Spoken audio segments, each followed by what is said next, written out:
think it's possible to control someone's attention? Even more than that, what about predicting human behavior?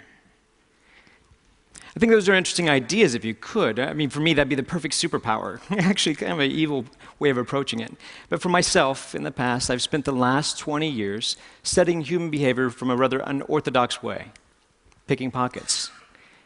When we think of misdirection, we think of something as looking off to the side, when actually it's often the things that are right in front of us that are the hardest things to see, the things that you look at every day that you're blinded to.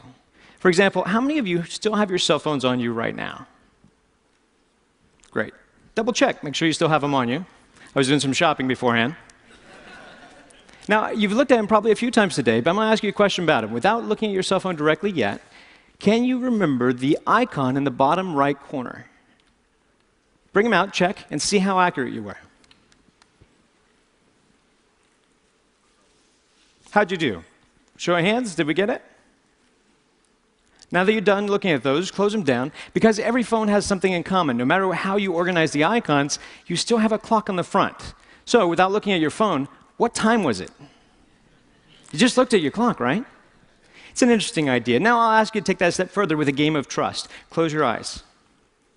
I realize I'm asking you to do that while you just heard there's a pickpocket in the room, but close your eyes. Now, you've been watching me for about 30 seconds. With your eyes closed, what am I wearing? Make your best guess. What color is my shirt? What color is my tie? Now open your eyes.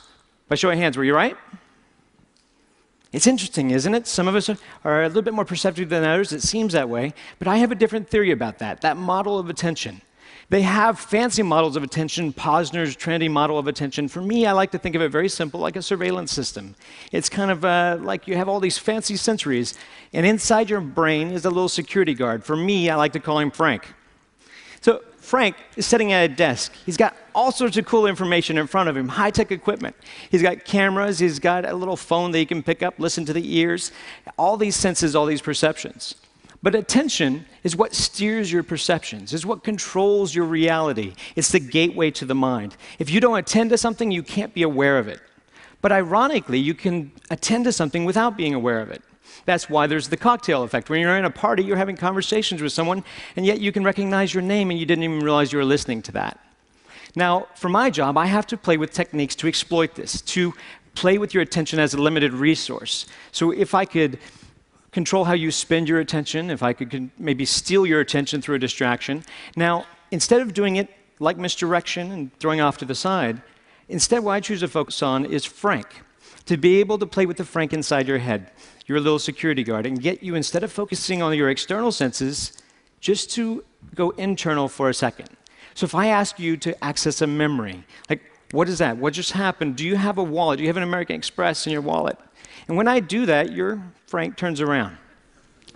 He accesses the file. He has to rewind the tape. And what's interesting is he can't rewind the tape at the same time that he's trying to process new data. Now, I mean, this sounds like a good theory, but I could talk for a long time and tell you lots of things, and they may be true, a portion of them. But I think it's better if I try to show that to you here live. So, if I come down, I'm going to do a little bit of shopping. Just hold still where you are. Hello, how are you? It's lovely to see you. You did a wonderful job on stage. You have a lovely watch that doesn't come off very well. Do you have your ring as well? Good, just taking inventory. You're like a buffet. It's hard to tell where to start. There's so many great things. Hi, how are you? Good to see you. Hi, sir, could you stand up for me, please? Just right where you are. You're married. You follow the directions well. That's nice to meet you, sir. You don't have a whole lot inside your pockets. Anything down by the pocket over here? Hopefully so. Have a seat. There you go. You're doing well. Hi, sir. How are you? Good to see you, sir. You have a ring, a watch. Do you have a wallet on you? Well, we'll find one for you. Come on up this way, Joe. Give Joe a round of applause. Come on up, Joe. Let's play a game.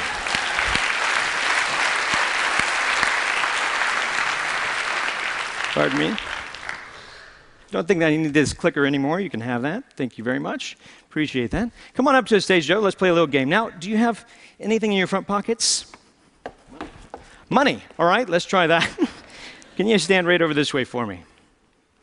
Turn around and let's see. If I give you something that belongs to me, this is just something, a half poker chip. Hold out your hand for me. Watch it kind of close. Now, this is a task for you to focus on. Now, you have your money in your front pocket here? Yep. Good. I'm not going to actually put my hand in your pocket. I'm not ready for that kind of commitment. One time a guy had a hole in his pocket, and that was rather traumatizing. I was looking for his wallet, and he gave me his phone number. It was a big miscommunication. So let's do this simply. Squeeze your hand. Squeeze it tight. Do you feel the poker chip in your hand? I do. Would you be surprised if I could take it out of your hand? Say yes? Very. Good. Open your hand. Thank you very much. I'll cheat if you give me a chance. Make it harder for me.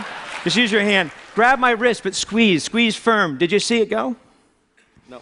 No, it's not here. Open your hand. See, while we're focused on the hand, it's sitting on your shoulder right now.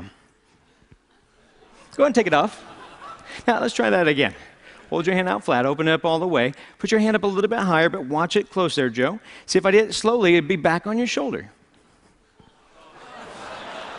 Joe, we're going to keep doing this till you catch it. You're going to get it eventually. I have faith in you. Squeeze firm. Squeeze. You're human. You're not slow. It's back on your shoulder. You were focused on your hand. That's why you were distracted. While you were watching this, I couldn't quite get your watch off. It was difficult. Yet you had something inside your front pocket. Do you remember what it was? Money? Check your pocket. See if it's still there. Is it still there? Oh, that's where it was. Go ahead and put it away.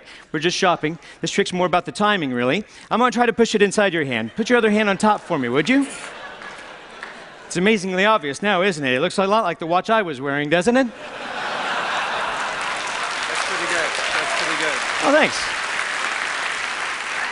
But it's only a start. Let's try it again a little bit differently. Hold your hands together. Put your other hand on top. Now, if you're watching this little token, this obviously has become a little target. It's like a red herring. If we watch this kind of close, it looks like it goes away. It's not back on your shoulder. It falls out of the air, lands right back in the hand. Did you see it go? It's funny. Got a little guy, he's union. He works up there all day. If I did it slowly, if it goes straight away, it lands down by your pocket. I believe, is it in this pocket, sir? No, don't reach in your pocket. That's a different show. Sorry, that's rather strange. They have shots for that. Can I show them what that is? That's rather bizarre. Is this yours, sir? Yes. I have no idea how that works. We'll just send that over there. That's great. I need help with this one. Step over this way for me. Now, don't run away. You had something down by your pants pocket. I was checking mine. I couldn't find everything. But I noticed you had something here. Feel the outside of your pocket for a moment. Down here, I noticed this. Is this something of yours, sir? Is this? I had no idea. That's a shrimp. Yeah, saving it for later. You've entertained all these people in a wonderful way. Better than you know. So we'd love to give you this lovely watch as a gift. Hopefully it matches his taste. But also we have a couple of other things. A little bit of cash. And then we have a few other things. These all belong to you, along with a big round of applause from all your friends. Joe, thank you very much.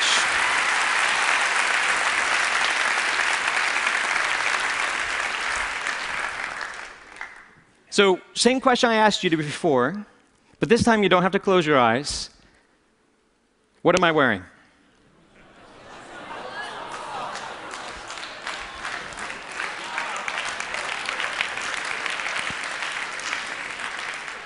Attention is a powerful thing. Like I said, it shapes your reality. So I guess I'd like to pose that question to you. If you could control somebody's attention, what would you do with it? Thank you.